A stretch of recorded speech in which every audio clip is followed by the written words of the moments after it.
think about the fact that ethics cannot just be some kind of system or rationale or even a set of reasons or an internalized law.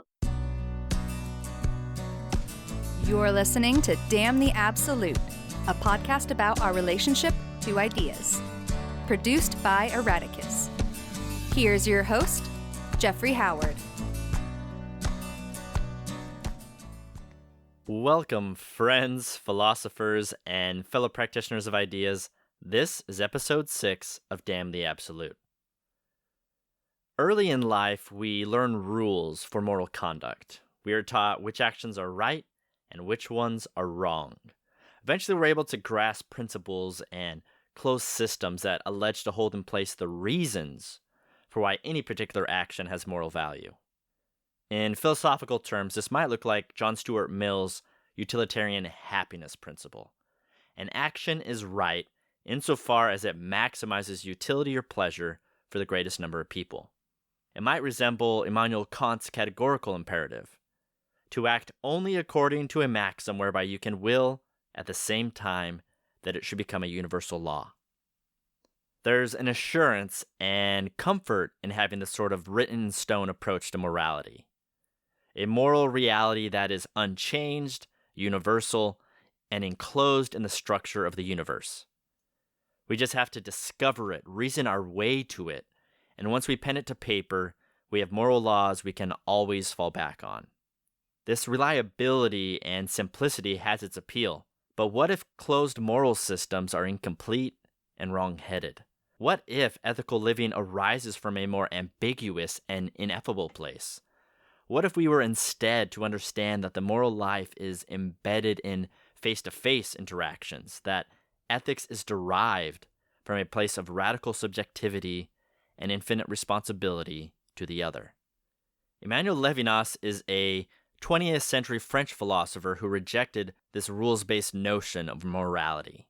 Informed by phenomenologists like Edmund, Husserl, and Martin Heidegger, Levinas champions a subjective approach to the ethical life that demands a constant vigilance and moral responsiveness from us. The face, as he calls it, is interruptive and constantly calling after us for attention. Levinas suggests an immense obligation to others that honestly seems inexhaustible, a moral demand that we'll probably never be able to satisfy. In her book, Levinas and James Toward a Pragmatic Phenomenology, Megan Craig offers us an overview of Levinas's ethics by positioning him alongside the pragmatist philosopher William James. She does this not only to introduce Americans to an otherwise opaque and challenging continental philosopher, but as a way of revealing the more practical or pragmatic elements of his ethics. She wants us to consider what might be a more creative and vitalizing approach to ethical living, a perspective that prioritizes lived experience over moral abstractions and detached laws. I hope you'll contribute to the conversation. Well, Megan, welcome to the show. Thanks. It's great to be here. So I'd like to start out, it's a bit of a hazing activity at Damn the Absolute, but we want to highlight how wrong we could be about so many things. What's a view you've held as an adult you were pretty confident wouldn't change that's actually shifted dramatically for you?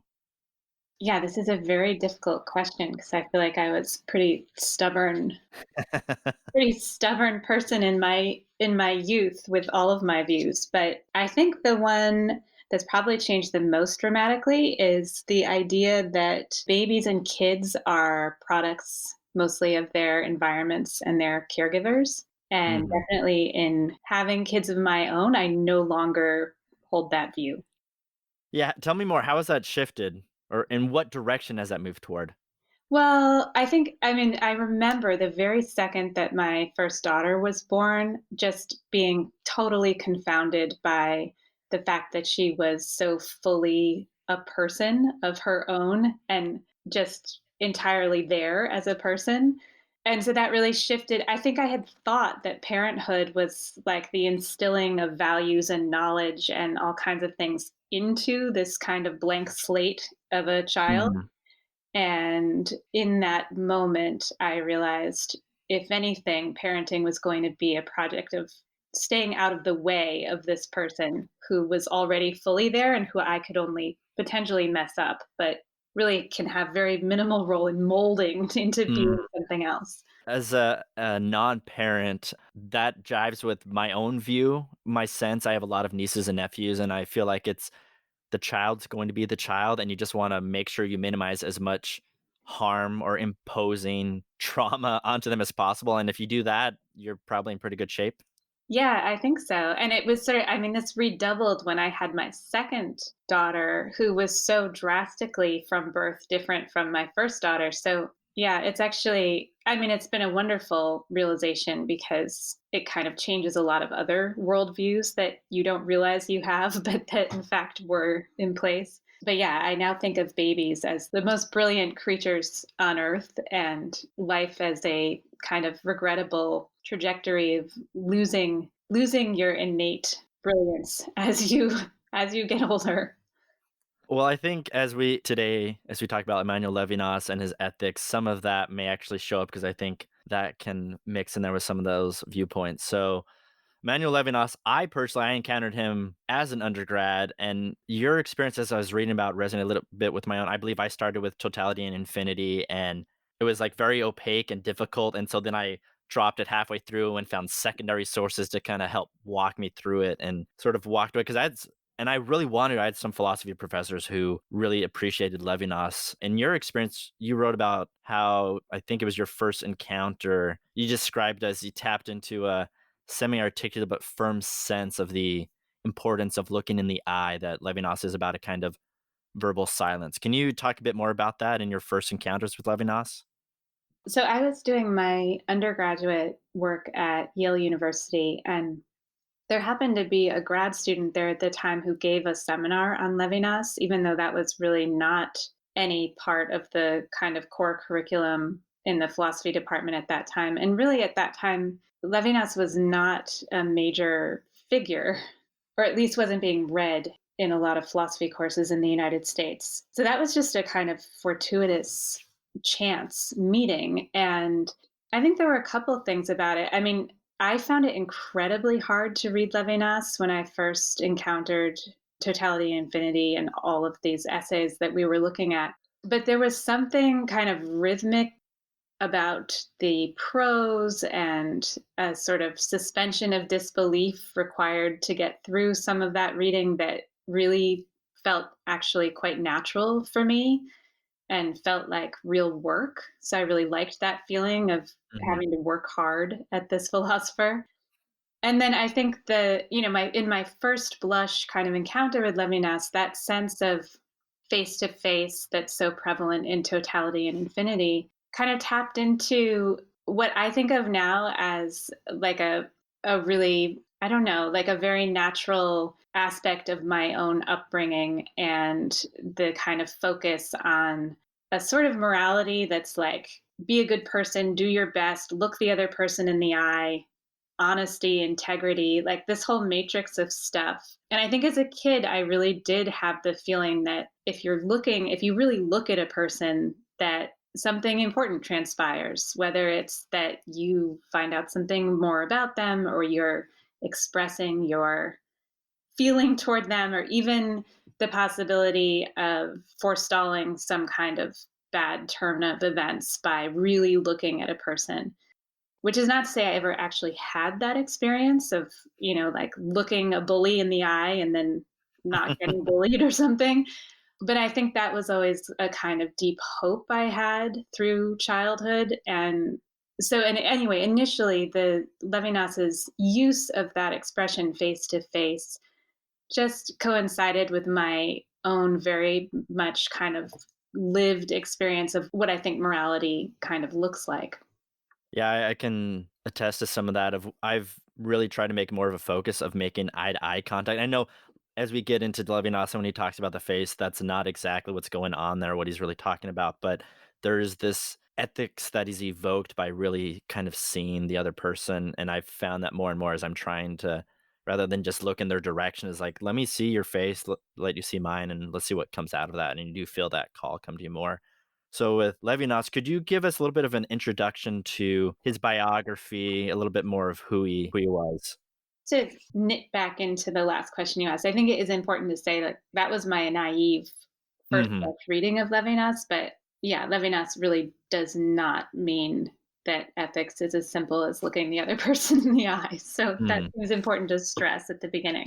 So who is Levinas? So Levinas was a 20th century philosopher, Jewish philosopher, originally from Lithuania. He was born in 1906, and he studied philosophy in Germany and also in France. He became a naturalized French citizen and then he wrote in French, and so he is associated with French and with his French nationality, and that's a very important part of his biography. Philosophically, I think it's important to note that he studied very early on in his life with Husserl and with Heidegger, and those are the two kind of figures who made a really huge impact on him as a young up and coming philosopher. He was also best friends with Maurice Blanchot, and that is another really important both personal and philosophical kind of connection in Levinas's life. And yeah, there's so many important things to know about him, but because he had French citizenship, he ended up serving as a translator in the French army during the Second World War and had a certain amount of protection via his French citizenship status. So while most of his family in Lithuania were sent to concentration camps during that time period, Levinas was sent to a labor camp for French officers, and he was captured in 1940, and he spent several years in that labor camp. And that's the time in which he really drafted the text of his first published book. So I think you and I are probably going to talk more about the relationship between that time period and his philosophy, but that it's an interesting aspect of his biography that he really started writing kind of the core of his adult, mature philosophical works in captivity.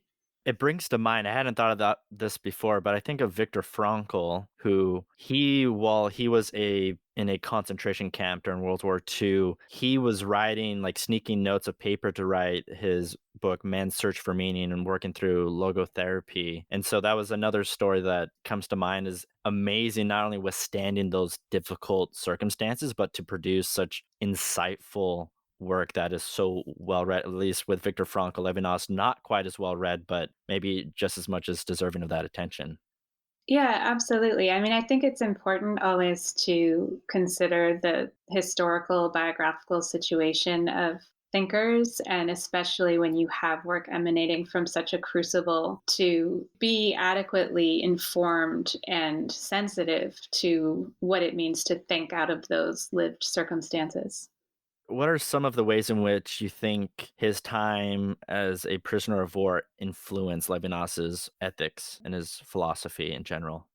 Yeah, so it's a huge question. I think we could talk all day just about this one thing. So, concretely, in that first book, which is called Existence and Existence, where the first existence is ENCE and the second one is ENTS, there's a lot of themes that emerge in that book that seem to be directly related to Levinas's experience of captivity. So, the kind of focus on insomnia and on labor and on isolation and on the kind of hope of sociality, but in the absence of the experience of a social world, and also a kind of thinking about escape and what escape could mean or what it looks like. So I think those things kind of underpin a lot of Levinas's thinking, and I think the experience of the Second World War and the Holocaust is the necessary backdrop for trying to understand Levinas's project as a whole, which is really, it's a project that is, on the one hand, really critical of a kind of Enlightenment sensibility that human subjects become increasingly rational and reasonable and free and autonomous, and it's out of the kind of full package of rational autonomy, that we then treat each other in certain ways and live in a just and equitable world. And it's not that the Second World War was the first or the only indicator that that is a false and deeply utopian picture, but I think, for Levinas, this really became the kind of crisis out of which he was able to think about the fact that ethics cannot just be some kind of system or rationale or even a set of reasons or an internalized law like the kind of Kantian categorical imperative, but really has to be thought about in the fraught and constantly shifting, changing context of experiences of people doing unimaginable things to one another. So that, I think, is really the kind of necessary landscape to be thinking about Levinas within. Most of the time with ethics, especially as an extension of growing out of the Enlightenment, we think of ethics as being principle based, a moral rule system, and we have those, and those are these sort of universal, unchanging things that can anchor and guide our activity. And yet, Levinas contrasts with that, where he's really trying to, he has this really radical ethical subjectivity, and he's really resistant to these rule based ethics. Why does he resist that so much? Yeah, I mean, I think, again, if we go back to, just Kant as kind of one figure who sort of epitomizes this Enlightenment commitment to reason and rationality, in Kant, the idea of the categorical imperative is that you sort of give yourself a law, you internalize a law, which has to do with kind of asking yourself, would I universalize this action? In anything that you're thinking about doing, ask yourself, would you want everybody everywhere to do the same thing? And if the answer is no, then it's probably not a good idea to proceed. And so the sort of rubric for that kind of ethics is tied to a kind of mastery over oneself and over, whether it's a formal system or whether it's a single kind of categorical imperative. The Ten Commandments has a similar kind of shape where, as long as you know them and you know them well and you keep them in mind, you're meant to pretty much stay out of trouble. But I think Levinas, he's reacting to the fact that in historically, and especially historically in Nazi Germany, you have a very rational, reasonable, coherent set of actors who are devising all kinds of laws and all kinds of norms and doing it in incredibly detailed, meticulous, rational discourse. And all of it is geared toward the extermination of groups of people. So there's no necessary link between reason, rationality, law, and principle and ethics. And Levinas is, I think, on the one hand, pointing out that you don't just take one and get the other, but that in fact, when we rely on this kind of rule based, principle based conception of ethics, we relinquish responsibility. We allow ourselves to indulge in a kind of, forgetfulness and a kind of laziness that is really at odds with what genuine ethics calls for. I think it really presents a profound pushback against, for lack of a better term, like a technocratic morality where it's like, well, here's the system, you put in these inputs, and here's what it tells me what to do. And you can, like you said, just push off your responsibility from this very deeply unsettling place that Levinas is trying to bring us to. Levinas doesn't really offer many specific concrete examples of what an ethical activity is or should look like beyond after you saying hello to someone, opening the door. What are the most concrete examples that he can offer us in regards to helping us to know what is the ethical way of living? Yeah, so I mean, this is an aspect of Levinas that I've looked at a lot and I like a lot because it brings together what I like to think of as the minimalist and the maximalist aspects of his thinking. So there are basically two examples that he ever gives for ethical action, and one you just mentioned is the after you, sir, or holding the door open so that another person can go in ahead of you. That's like the minimalist part of Levinas that I really love because it's such a minimal kind of gesture that's really just rooted in decency and manners. It's also incredibly easy to forget, especially if you're in a hurry or you've had a bad day, or there could be any number of reasons why you don't hold the door open for somebody. But Levinas kind of reminds us of the cumulative effect of these very minimal kinds of gestures. On the maximalist side of things, the one commandment that he routinely invokes is the sixth commandment, thou shalt not kill. Mm. So, I think there's a really interesting way in which he brings together the thou shalt not kill with hold the door and shows us that these seemingly insignificant moments of confrontation or togetherness with other human beings are, in fact, immensely significant because it's when we forget or overlook doing those doable, simple things that we often find ourselves in situations that are ultimately violent and bring us face to face with the sixth commandment. Yeah, so I think that that's a really interesting part of Levinas. I think he also deliberately distances himself from creating some kind of litany of specific examples because one of his broader points is that ethics cannot be delivered to you as a how-to manual. And he really struggles with this problem because, of course, as soon as you're writing, there's a kind of prescriptive aspect to writing as soon as it's on the page. And I think, he's always struggling with that and trying to kind of undo the potentially prescriptive aspects of his text. And that's very tricky, but he works hard to do it. That is what gives some of his prose such a convoluted and difficult style.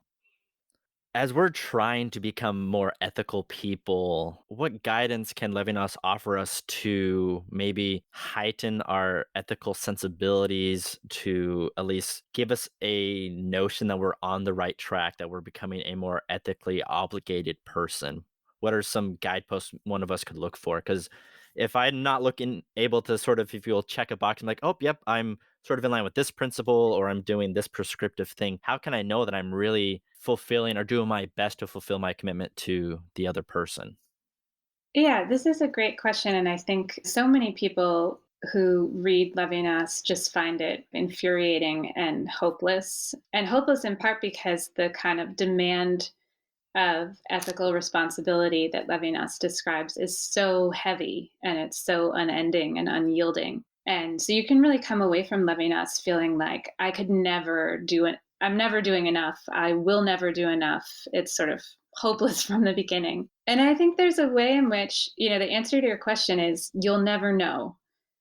There will not be some revelatory moment when you get your angel wings or you finally feel like you've gotten the gold medal in ethics or have grown up or had some kind of sure sign that you are on the right track. And I think that that's a difficult message to hear because there's so much uncertainty involved in that view of ethics. But I think that's a really important and interesting aspect of what Levinas is doing, because if ethics is not this kind of project of self-betterment, we're just inundated with all these kind of products for self-improvement these days in one form or another. But that's really not how Levinas sees ethics. It's not just a kind of cumulative, like do A, do B, do C, and the end of the day, ta-da, you're ethical.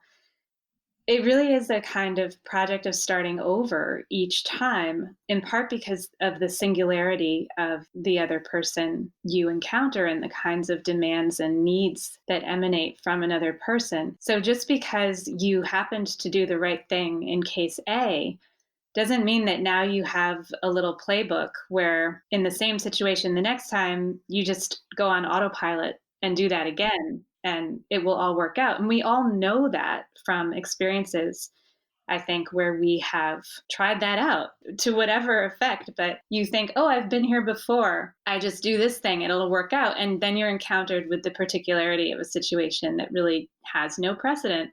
And the thing you thought would work isn't working. So, in that way, the downside is that you can't know, there's no guarantee, and you don't just get more ethical. Keep holding the door, hold the door every time. You still may not wind up being ethical. But the positive side is that ethics really then becomes a kind of ongoing creative practice, which is a lot more interesting than these other accounts of ethics that would have you ultimately kind of lean back into what you've memorized or what you know or what you've done before. Let's turn toward a couple key concepts in Levinas. The face is one that can become a tired or a caricatured concept for people who read Levinas. The face, when he talks about, he's not talking about the eyes, the skin, our lips, our mouth. He's talking about something else. So, what is the face to Levinas and what is not the face? Levinas, I mean, if you have heard anything about Levinas, you've probably heard the phrase face to face. And this is a really complicated moment in Levinas because I think it draws a lot of people in thinking that that does resonate with something intuitive in them about, like we were talking about earlier, looking a person in the eye or looking them face to face. That phrase is really prevalent in Totality and Infinity and becomes a lot less prevalent in subsequent writings of Levinas's.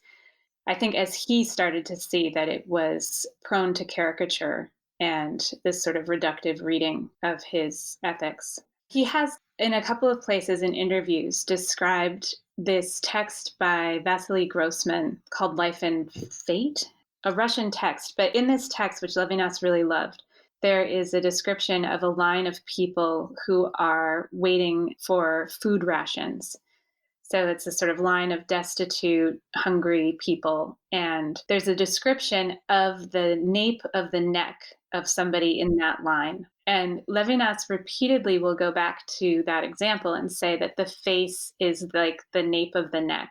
And I think what he really means is that face is not just eyes, ears, nose, mouth, the frontal part of the head, but that face is an expressive zone of the human body, and face can transpire anywhere on the human body, and it's not predominantly a visual event. So it's not a matter of seeing the face or identifying a face as a face. It's more of an auditory or acoustic event where some aspect of the human body expresses anguish or need or is expressive in some way, and that is being registered by another person as urgent, meaningful expression. And that can really happen relative to, again, any part of the human body.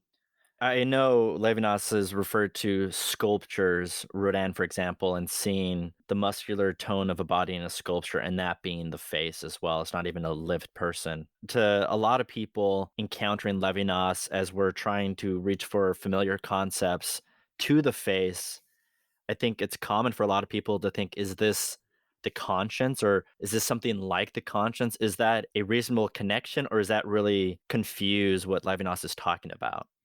So Levinas really is not a thinker of conscience in the way that I think in modern times we think about that term. And one way I guess I like to differentiate Levinas is by thinking about Heidegger a little bit on this issue, because in Being in Time, the call of conscience is a really important phenomenon in Heidegger's thinking. So hearing the call of conscience for Heidegger is one way of facing up to an authentic possibility of being. So by hearing the call of conscience, I'm brought back to myself and made to face myself. And this becomes a really pivotal kind of authenticating moment in Being in Time.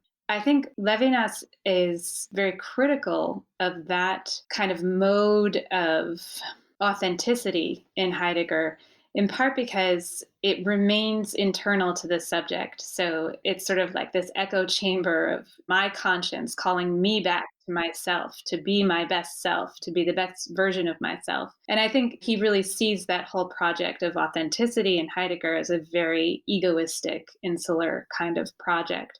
So, against the backdrop of that, you have Levinas, who, if there is any intimation of conscience in Levinas, it's the fully embodied, personified version of that voice in another person. So conscience is not the internal voice that I have in my head. It's explicitly the voice of the other person who I'm now facing. So there's no kind of ricocheting mirror chamber quality to conscience in Levinas. And like I said, it's not a word that he employs, and really his stress is always on what he calls the other. It really echoes what you were saying earlier about, and I'm going to call out the self help life hacker genre of what can I do to become the best self, the best person? How is this going to come back to, like you said, me being the most authentic person, coming into attunement with being, et cetera. And it really is reversing the way we view phenomenology. So Levinas comes from a phenomenologist tradition, really tends to start from the ego inward and goes outward. And Levinas is flipping that around, saying you look at the other and then you come inward to yourself. Yeah, there is a whole different kind of stress in Levinas, and it's a different sense of subjectivity and what it means to be a subject, because Levinas really is a great thinker of subjectivity. It's just not subjectivity as we are used to encountering it, which is often as this progressive project of autonomy and freedom and becoming more myself. With Levinas, the account of subjectivity and what it means to be a subject really begins with the calling out of the subject by virtue of this interaction with another person, which is being called off center and being called out of yourself, being called to be different rather than being called to be more of who you already are. I'd like to step over to another concept related to this that is central to Levinas, and you'll have to pardon my lack of French. Is this pronounced Ilia? Yeah, that was good. So, what is the concept of Ilia, and what does that mean in Levinas's ethics? I love that you're only asking me easy questions. Levinas is a very difficult philosopher, so I'm glad you find these to be easier questions. I'm totally joking. Yeah, so the ilia is another major concept of Levinas's. And like with face, it kind of employs really simple, ubiquitous language to begin to do something very complicated and far reaching in his philosophy. So, face is not a complicated word. It's not a word that's sort of charged philosophically from the beginning. And il y a in French is just the kind of ordinary, everyday way in which you'd say there is. The phrase that Levinas uses most often in order to express the il y a is il pleut, which just means it rains, or il fait beau, it's nice out. So again, this very kind of minimalist, ordinary bit of language, which for Levinas is actually expressive of something existential. And that is the fact that existence rumbles on or continues irrespective of any singular or personal attachment or commitment or subject or object. So there's a really nice interview where Levinas is asked about the Ilia, and he says he really associates the Ilia with his experience as a kid of being put to bed upstairs and then lying awake in the dark and having the realization that stuff was still going on downstairs. So even though he's about to fall asleep, he can hear his parents rustling about, he can hear stuff happening. And I think for a child, you sort of think, well, when I go to sleep, everything stops. So my world is just, I'm at the center of it. And when I'm awake, that's when there's the world. And when I go to sleep, everything goes to sleep with me. But the Ilia expresses that kind of, slightly terrifying or nauseating feeling that nothing stops and that you are not at the center of all of existence. That even though you may have fallen asleep, or even though you may not have been aware, or you were not present, or any number of other things that might happen that take you out of the kind of centrality of the scene of life, life is going on. And so Ilya expresses that, and Levinas always talks about it as being impersonal and ambiguous. And this is also in opposition to the German phrase that Heidegger uses so much, which is es gibt, which is the there is in German. So you have Ilya in French and es gibt in German. But of course, es gibt translated literally has this connotation of giving. And so sort of generosity of existence. Whereas Levinas in the Ilia is really thinking along much more neutral, kind of flattened terrain. That existence is not generous. It's not there for you. It's not personalized in any way. There's this deep anonymity to existence. And for Levinas, what's really miraculous is that against the ongoing backdrop of this impersonal existence, the Ilia, subjects nonetheless articulate themselves. In attempting to use a more familiar but incredibly baggage term to understand Ilya, I think it wouldn't be unreasonable for someone to reach for the concept of God or maybe a more mystical notion of God in some sense. Is there any way in which that's a reasonable way to connect Levinas's thought and Ilya for people, or is that really just out there in left field? I mean, I think the temptation is always to basically take any ambiguous term and render it mystical and potentially religious, and that can have a consoling effect, like there's agency here, or there's something ultimately positive here. But one of the things that's really difficult with Levinas, I appreciate so much, is the commitment to staying in the midst of the ambiguous, the commitment to this kind of neutrality, this term of Ilya as a term of neutrality. So it is not personified, it's not a source of salvation, it's not ultimately anything. It's the experience that we're not confronted with nothing, we're confronted with something.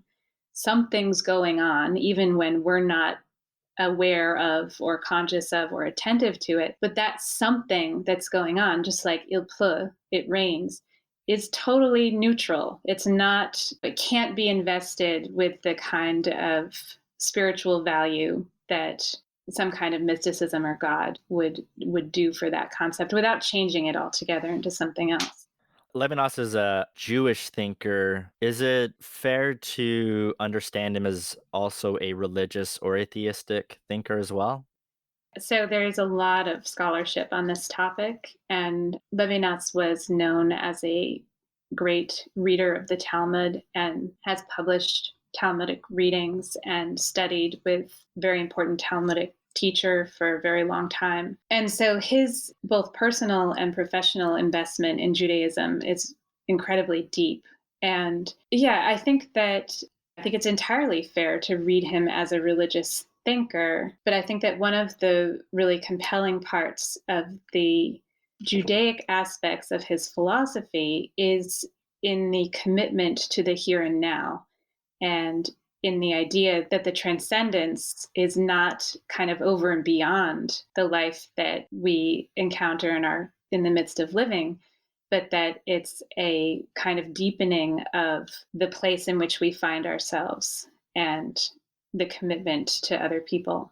It was actually some religious professors or religiously inclined professors who turned me on to Levinas originally. And I think there's this thing that happens in which Levinas is difficult enough to access and maybe ambiguous enough that if you come from a more religious background, you're going to reach for and see a lot more theistic or religious viewpoints in there than he may actually be intending or maybe justified. And if you're of a more atheistic bent, you may not see that way. And you're going to take the ambiguous stuff in a much more naturalized sense, perhaps. And as you put it, the here and now is what he's really focused on. I personally think he allows for that malleability to engage from either direction you want to, when really it just comes down to our obligations to one another and how that manifests in very particular, concrete, embodied, lived experiences.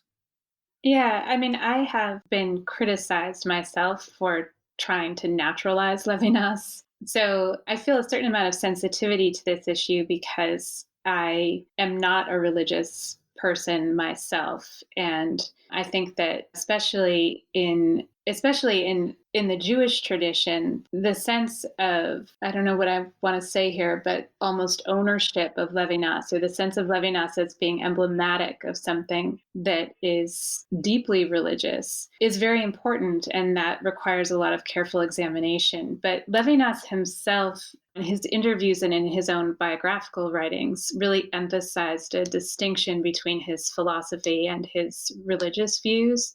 And I think that's also worth taking seriously and being able to encounter his philosophy from a totally agnostic perspective. And there's value in doing that, and then in also being sort of introduced to different aspects of his Judaism through his philosophy, which maybe then serves as a kind of interesting and surprising introduction for people who don't have a very strong sense of what Judaism might entail or include.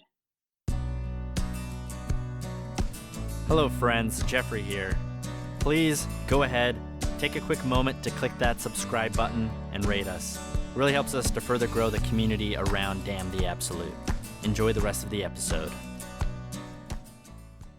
Levinas is a very European thinker, very continental European, wrote primarily in French. A lot of Americans aren't familiar with him. And in your book, Levinas and James, you are trying to position or maybe introduce Americans to Levinas through how he intersects with William James.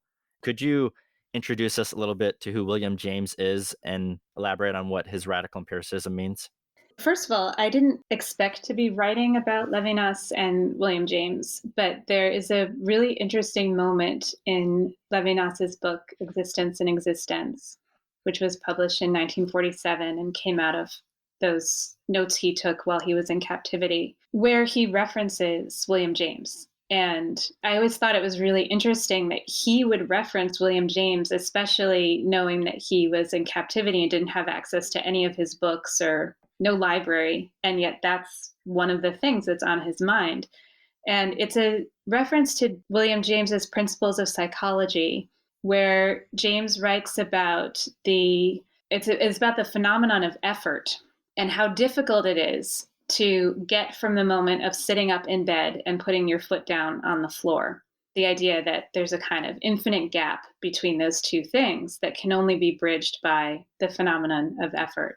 So I just thought I was so struck by the fact that Levinas referenced that. And so then I began to kind of dig into how much and whether there was actual historical connection between these two and what could be said about them. But James essentially, so to answer your question, so James was an American philosopher, and he's kind of known as the father of American psychology. So we're talking about the late 19th century, and James taught the first college-level course on psychology ever in the United States at Harvard University, and his Principles of Psychology became the kind of landmark text in psychology. His radical empiricism so that's really the way in which James articulates his version of pragmatism. So James is often associated with American pragmatists and billed as one of the leading American pragmatists, but there's a lot of different kinds of pragmatism. So he really developed his radical empiricism around 1906 when he published this text called Essays in Radical Empiricism. And it's really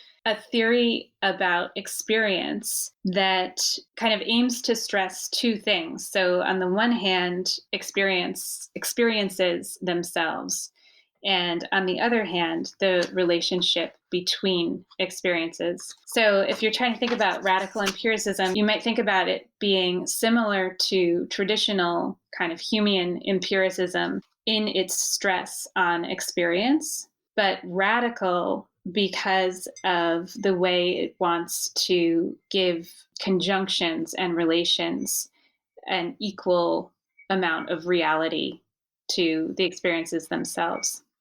And I mean, just in kind of ordinary terms, one of the examples that James actually uses in the Principles of Psychology is the phrase, the pack of cards is on the table. So traditional empiricists would just focus on the kind of nouns and verbs in that sentence. The cards and table would be the really important empiricist aspects of that sentence. But James is emphatic that, in fact, it's not just the pack of cards is on the table, but it's the conjunction of all of those terms together. And so we never just have a pack of cards on the table. We have a pack of cards on a table in a specific room at a specific date and time. And you get this kind of halo of elaboration around every possible experience, object or subject. And that's what's radical about radical empiricism.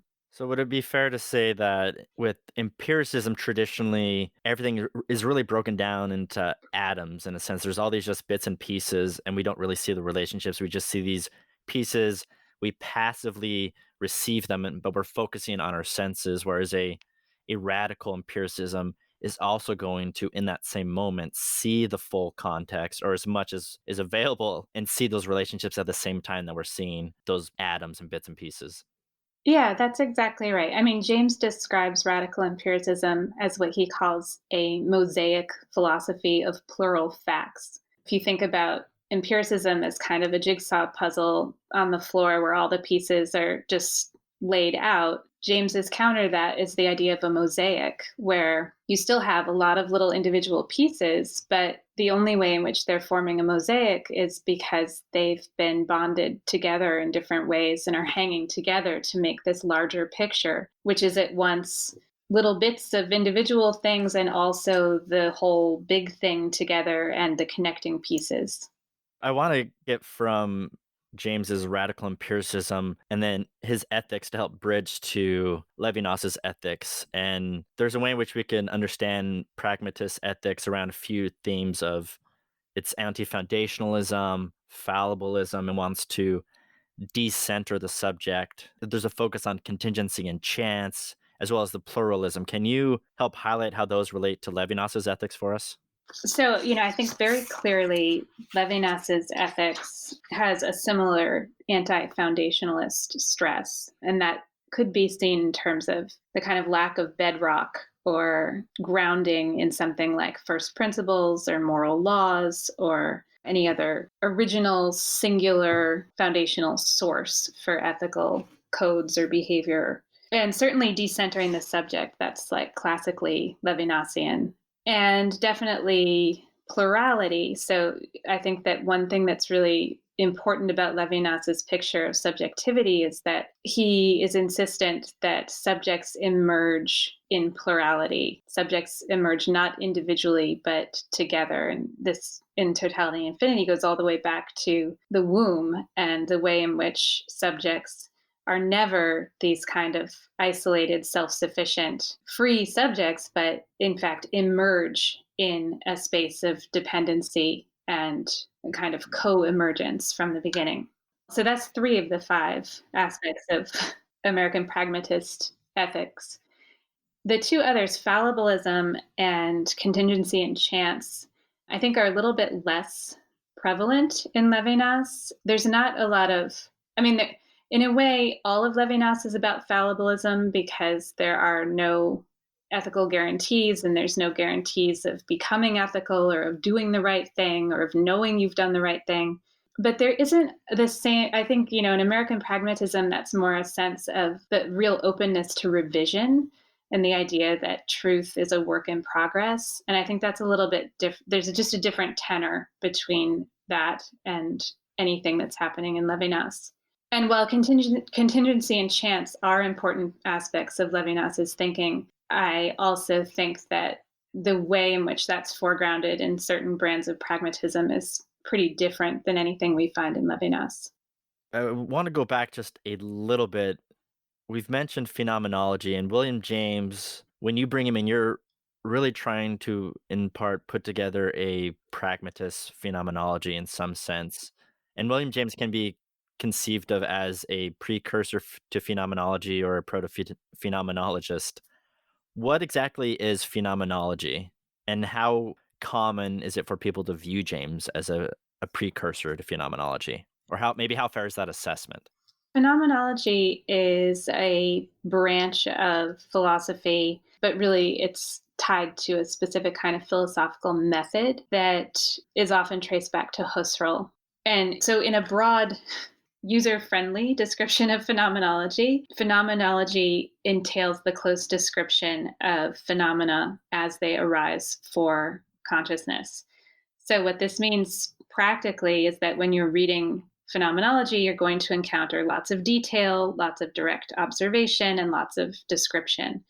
And Husserl was interested in part in this kind of methodology because it would secure a more scientific foundation for philosophy, kind of bring it closer in line with the ideal of scientific discourse that was so prevalent in his own time period. James and Husserl overlap quite a bit. They're only about a decade apart in their lifespan, but James is older, and his Principles of Psychology, which gets published in 1890, I really do think of as a important precursor to phenomenology. And so, for instance, Husserl had a very intently marked up copy of the Principles of Psychology in his own library, even though he barely mentions James ever in any of his writings. So there's a lot more overlap between American and European continental philosophy than people, I think, like to admit or talk about. But this is also just part of philosophers wanting to be unique and the sole source of their own ideas. But I think in the Principles of Psychology, there's a lot of things that are precursors to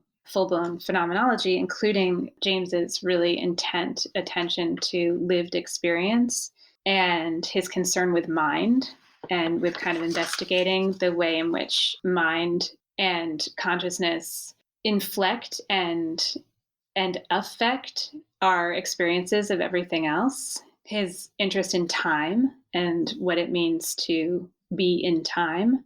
And then, maybe most explicitly, his very many descriptions in the Principles of Psychology of experience as being kind of suffused with things that go beyond what we immediately, right here and now, either are thinking or observing. So he uses the language of fringes and horizons and penumbras throughout the Principles of Psychology to express that kind of nebulous sort of overshading of experience that is always tending into the next thing or just beyond the focus of one's attention. And those are very deeply rooted phenomenological insights. In your book, Levinas and James, you build up toward discussions around poetry and painting. And it seems Levinas has this very complicated relationship with art. On one hand, he's very critical, and he'll be critical of art for art's sake. And he'll say there's no such thing as an ethical piece of art. And then he'll use art as examples to help communicate his ethics. Can you help us understand a little bit of what's going on in his relationship with art and the role it plays in his ethics?